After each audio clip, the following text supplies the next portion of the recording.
Okay, continue it. To continue early after yesterday. By the way, two things. First of all, I didn't mention yesterday. I forgot. I don't know why. After Mincha, out of Pesach, which this year is Friday night after Mincha, it's a custom to say the Korban Pesach. It's in the Siddur, but it's printed the whole thing, how the process of how they brought the Korban Pesach. So it's just Friday. We're davening a little bit earlier because we have to say Korban Pesach before Shkia.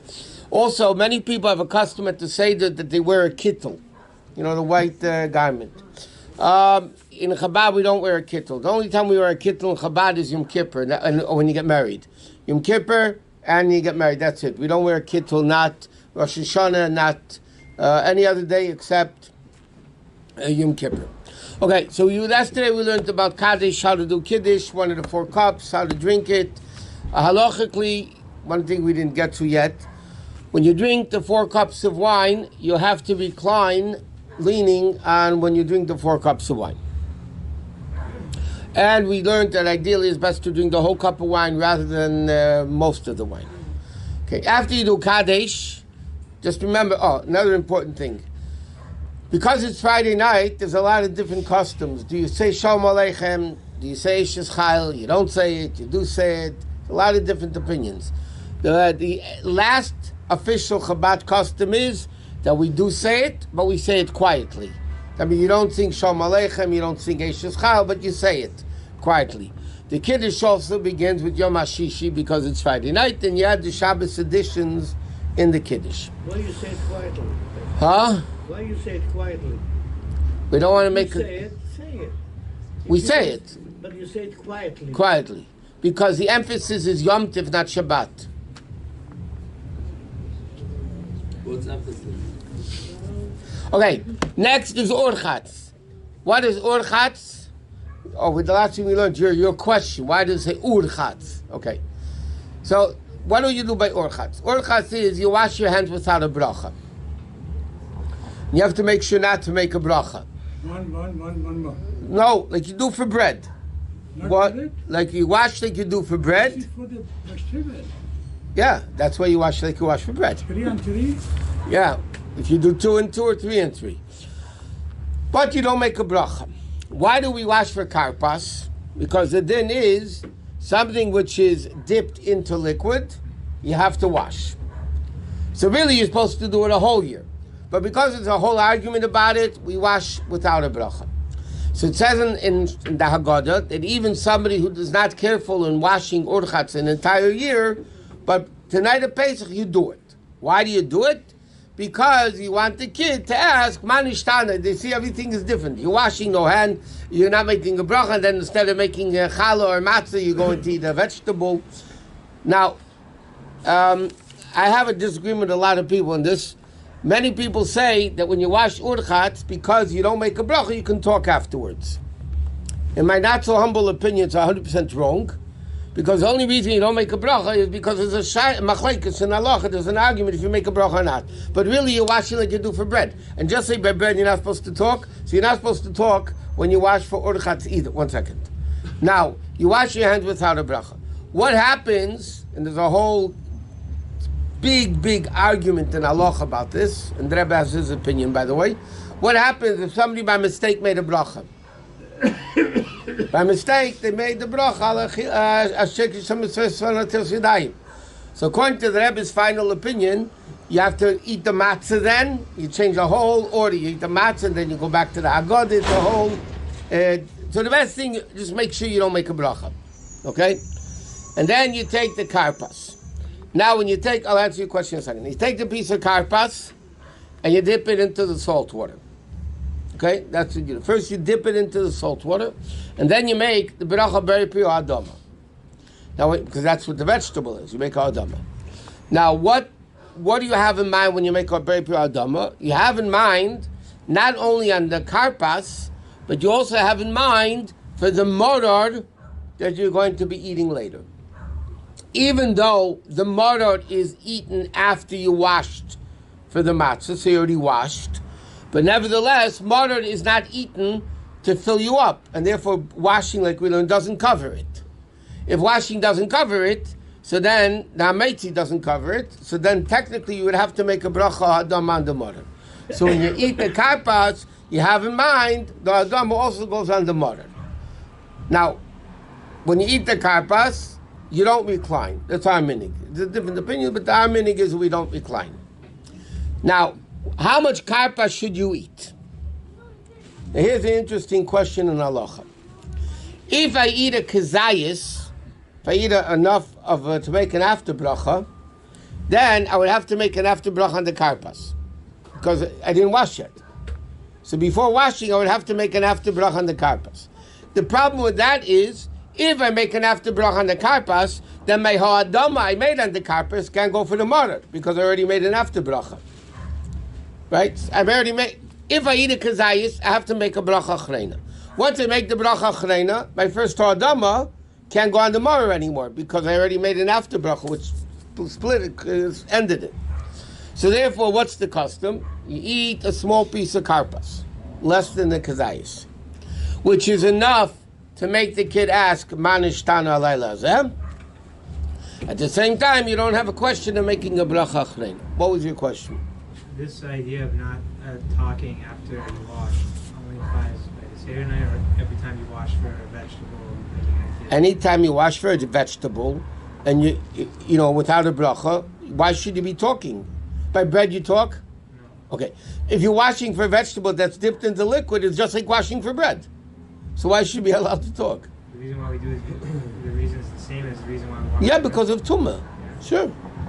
Why do you wash the davar shit? No, I'm saying the Gemara says because of tumah, just like the hands with the bread. So therefore, you have to wash. If you're washing for it, so why are you allowed to talk? You know, just like by bread you can't talk. Why should you be allowed to talk for this? I have one more question. Only one? When I was 8 years old, Yeah, you were in Yemen. My Saba was telling me, if you want to ask Manishtana, he gave me one matzah and one egg, and I hold it like this. I said, Manishtana Allah Nazim Lelo. Is this a minhag, or this is halakha, or this is just It's beautiful? minhag teiman, and I'm not joking. Yeah, yeah. It's not in halacha. It's not minhag Ashkenazim. It's not minhag Sfardim either. It's minhag teiman. I mean, I guess so. If you did it in Teiman, it's a minhag No, I teiman. did it in Israel. In Israel, Yeah. so it's a minhag teimani Israeli. Okay. I don't know. In the Agada we don't have that. Okay, so you eat the karpas, not reclining. After karpas comes kaddish shurchatz karpas yachat. It's interesting though that before the Manishtana we uncover the matzah. So maybe this is their idea of. No, the reason why we uncover the matzah is because we're not dealing with the bread. B'chlal. To tell the story. No, b'chlal, yeah, but b'chlal, that night, the Pesach, there's a lot of fighting going on, political maneuvering between the wine and the matzah. Okay? Therefore, at the Seder, anytime you pick up the cup of wine, anytime you drink the wine, the matzahs are covered. When you're reciting the Haggadah, so then the matzahs are uncovered.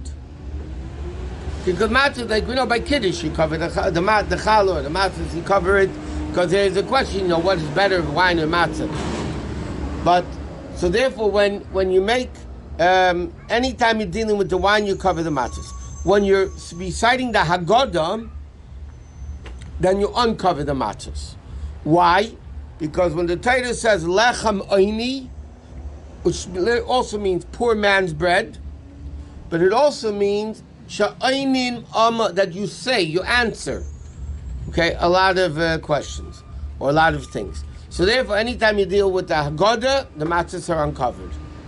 You pick up the wine like Vihi Sha'amda, you cover the matzahs.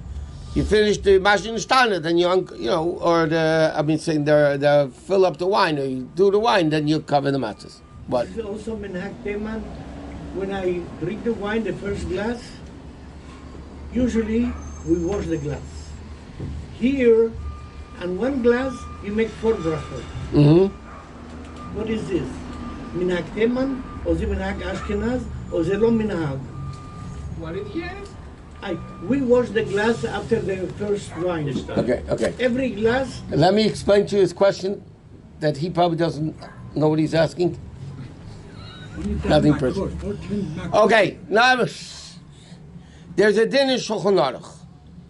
When you make kiddush, or you have a cup for benching, you do a benching over a kos. There's 10 things, a sort of dvarim that the cup needs. One of them is they have to be washed and cleaned. Okay, the cup has to be cleaned. So therefore, it says in halacha. This, by the way, what you saying says in Shulchan Aruch, that before you make kiddush, you have to make sure the cup is clean. It doesn't have to be washed right before kiddush, but it has to be clean. So now the question is, what about for the second, third, fourth cup of wine? Do you have to rinse out the cup? So it says in Shulchan Aruch you don't have to, because it's a continuation of the first cup, and you already washed the cup for the first cup, and this is just a continuation. So therefore, you don't have to wash the cup again after. How much you have to drink from the first glass? And I see people here in Chabad, in one glass, they're making 4 brachot. They drink a little bit, put it on the side, then the rabbi said, fill it up, then they drink the same glass four times. This is kosher? No. Okay. That's it. So it's not in I wanted to Chabad. know. Because a lot of people in Chabad, they were in one glass, four glasses. Which Chabad are you talking about? Chabad Beverly Hills. North Beverly It Hills. is the yeshiva. You mean south, east Beverly Hills. Okay, then after Kaddish Shorchas Karpas, Yachatz. So now you break the middle matzah. Why the middle matzah? The middle matzah is Levi, Gvura, Kabbalistically, there's a lot of issues. You break the halachically, there's issues. Kabbalistically, there's issues. You break the middle matzah. You take the larger piece, can't say larger half, because there is no larger half. Halves mean they're equal. You take the larger piece, and you put it away for the Afrikamen. But when you break the matzah, you can't make 3/4 and a quarter. Because you need a kazayus from the middle matzah for achilas matzah. So you break it a little bit more than half. Chabad custom is we take the half, the larger piece that we broke, and we break it into 5 pieces. Why 5 pieces? Because the middle matzah is Levi, which is Gvura, and the 5 pieces is the sweetening of the 5 levels of Gvura, this Kabbalistic thing. The story is told with the Rebbe Rashab.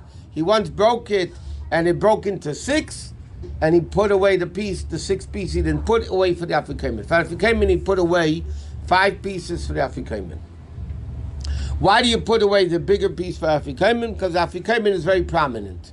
Because Afrikamen we eat in remembrance of the Korban Pesach, of the Paschal Lamb. So therefore it's very important. So we take the bigger piece and we put it away for the Afrikamen. Now there is a minig that the Gemara alludes to, that the Tinek is chait finis matzah, the kids steal the matzah. So by most religious Jews, there's a minig that the kids steal the Afrikamen, and then when it comes, you need to eat Afrikamen, the kids have it, and they negotiate a deal, what they're going to get if they give back the Afrikamen. That is the minig. And it's based on the expression of the Gemara, but the Gemara says, why do the kids do that? What's the origin of this custom? We want the kids to stay up. The whole night is we got to Levincha. It's all about the kids. So one of the ways of keeping the kids up, if they steal the Afrikamen, and then they have to get it back at the end of the meal, that's basically almost the whole Seder already. So at least the kids are going to be up for the duration of the Seder. In Chabad, the Rebbe brings down the custom is the kids don't steal the Afrikamen. It's based on a concept of everything in everything in Torah in education has to be done correctly. Basically, what you're teaching these kids the night of the Seder, steal, and you'll get rewarded for it. So the Rebbe Marash said you don't teach a kid to steal and then get rewarded for it. Yeah, the reason is to keep the kids up, but underlying fact is you're teaching the kids to steal the afikomen, and they're going to get a reward for it. So what do we do in our circles? We do the opposite. The kids officially don't steal the afikomen. The parents hide the afikomen, and the kids have to find it. It's the same thing, just positive versus negative. So that's what you do with the yachatz. You put away the afikomen. What? But what? What happens if you forget to eat afikomen? Oh, that's a whole problem. There's a whole issue about that. What happens if you forget where you hide it? That's also that's probably more practical. There's a whole thing, by the way, in Shechina. We'll get there when we learn about the afikomen. No, it's a whole issue with what you're allowed to do, when you're allowed to eat after the cups. It's not so simple. But it doesn't have to be that for that. What happens if you can't find afikomen, or the kid took away your afikomen and he fell asleep and you don't know where it is? Huh? You wake him up. And what happens if he refuses to get up? Maybe you'd say, I'll give you an example. If it's a little kid, there's no problem. What happens if a teenager took it and fell asleep? There's no way in the world you're going to wake him up. So what do? Teenagers are one with sleep. You know, Hashem, Torah, and Jews, so teenagers sleep and food is one. Eating, sleeping, and teenagers is one. So it says in Halacha, what do? You take other matzah. Very practical. If you can't find afikomen, Halacha says you take other matzah. Break it in 5. In your mouth it gets broken more than 5. To make up for what Aaron does. Okay, that's the yachatz. Next, that begins Magid, which is one of the biblical mitzvahs of the night, as we mentioned the other day. Magid is reciting the Haggadah. Okay, it begins with Ma'helach Ma'anya, Manishtana, Vadamino. But by the way, there's a biblical obligation. At least certain parts of the Haggadah must be said by men and women. Like we said, they're all equally obligated. Men and women, and for that matter, kids, have to say certain vital parts of the Haggadah. We'll discuss tomorrow what are the vital parts of the Haggadah.